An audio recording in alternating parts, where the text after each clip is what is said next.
Hi, I'm Sarah from The Upcoming. A real pleasure to be able to speak to you today. Thanks so much for taking the time.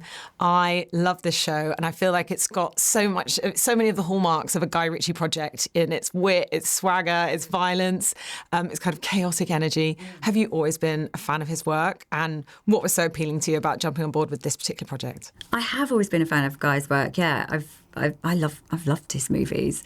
I loved Lock, Stock, his breakout film back in the day. It was a cultural phenomenon, really. That movie, set the tone for lots to come. He was a bit of a trailblazer, really, in terms of that kind of, like you say, violent yet with the comedy element in there as well, and just adds for just the mix makes really fantastic entertainment. Yeah. I think the package on this job was really appealing. I mean, you've got, like you say, Guy at the top and his stamp, and then you've got this amazing ensemble cast led by Pierce and Helen. I mean, the ingredients were pretty sexy to jump on board with. And hopefully we've baked something good. Yeah.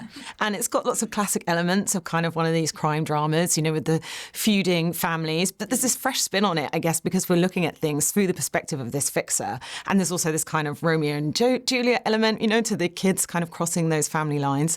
Maybe you can tell us a bit about how your particular characters fit into that web, fit into that mix. So I play Bella Harrigan, who is married into the Harrigan family, are the West London kind of mob, essentially.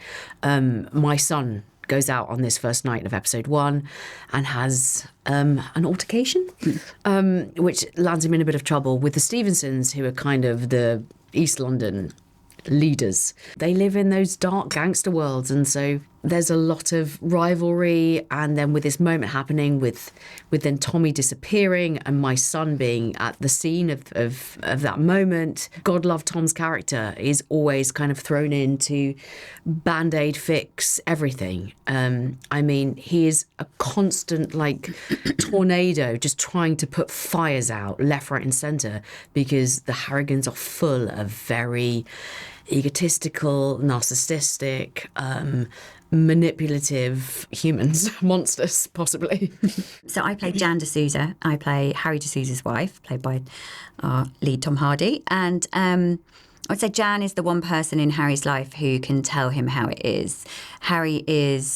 He's respected and feared, and he's in charge in nearly every area of his life, with nearly everyone he comes into contact with, apart from when he gets home to Jan, and then they're equals. So Jan is on the periphery of this life. She's very complicit. They live a very nice lifestyle provided by from Harry's work, and she knows full well what Harry does for a living, but she doesn't like to know too much. And that's how she sleeps at night. Well, I think, sometimes in these sorts of shows, there is this emphasis kind of on the patriarchs. And I guess there are some stereotypes around, that being quite this masculine energy. But I love the fact that actually there's a lot of the time it's the women behind the scenes who are maybe being underestimated or overlooked, might actually be pulling the strings more than first appears. I'd say Maeve Harrigan is the puppeteer of the Harrigan family, definitely. without a doubt, which almost then leads the way for someone like Bella or Jan to then be a trailblazer as well. Over this 10 episodes, for example, Bella goes out on her own to explore her own wrongdoings, I would say, to put right some wrongdoings. And I think you're right. I think Maeve has led the way for that, for us all. Absolutely. And I mean, it is such a stacked cast, working with Tom Hardy, seeing this incredible dynamic between Helen and Pierce. What was it like being on this set and working with all these people? It was a dream. I just loved it. Obviously I work quite closely with Tom because we play husband and wife. So Tom's brilliant, as we all know, on screen, but also off screen. He's got a brilliant mind, and he thinks so forensically about character. It was just such a great experience to get to work with him, and he cares just as much about, Jan and Harry's relationship as he does as his own character as a singular. It's an intense shoot for Tom as well. He was virtually in every scene every day. And so to find humour and lightness and fun as an ensemble, I think was such a good kind of balance. Yeah.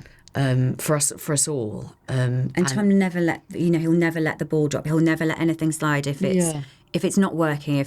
And like some days when you're in every day like Tom is, and you're tired and stuff, maybe you just go, oh, it's fine, let's just do it or something. But he won't. No, it's like he will absolutely, we will get it good and we will get it right. And I have so much respect for that, and I've loved it. And when our first day filming together, he said to me, because we hadn't met, and so we were trying to work out how to make these two people, as these two actors, how do we make these two people believable as a husband and wife? And he said to me, he was like, well, I'll tell you what I'm thinking about Harry, you tell me what you're thinking about Jan, and then let's kind of like, I was like, okay, great.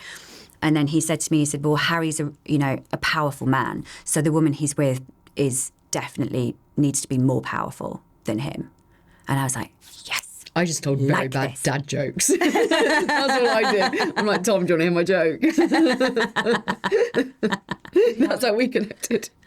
Did you have an absolute favourite moment on set? There was a moment I remember Helen walking down the stairs of the Harrigans' main residence. I think you were on that day as well. And she saw the picture on the wall of the dogs that were all literally at each other's throats. And we've now used it in the credits because it was a brilliant reflection of the Harrigan family, of how they're all out for themselves. And like you say, loyalty, how loyal are they? Like, how quickly are they throwing each other under the bus, for many, many reasons. And that's what's kind of lovely about this show, is that I feel like we all turn on a dime all the time, because there was a specific scene where I'm telling a blatant lie to Pierce's character in order to forge my own path. He then asks me to keep a watchful eye over his son, who is my husband. And it's like everyone has just got their own motive. I laughed one day and said, I almost feel like I'm on a Cluedo board game set where I'm like, oh my gosh, it's Miss Scarlet in the study with the lead piping. So it was really fun. And then you've got Helen like standing at the top of the stairs, just like overseeing this whole situation, sniffing everyone out. Sort of playing her cards from above. Yeah. One of my, I've had so many favourite days in terms of like, as a myself, in terms of just fun days to shoot. Then I've loved all the days where there's been a big group of us in, actually, because we've just been such an amazing ensemble to sit and chat to. But in terms of scenes, there's a dinner party scene towards the end of the series, and I can't say much about it, but people are going to really enjoy that scene. It's quite a shocker. I'm going to enjoy that. I was like, wow. And spoiler, I'm not in that scene, obviously. Yeah. But it was so much fun to film. Yeah. I think that's my time, but thank you so much for sharing all that with me. Pleasure. Huge congrats on the show. It's Thank you very totally much. addictive, and I can't wait to see the rest of it. Thanks so good. much.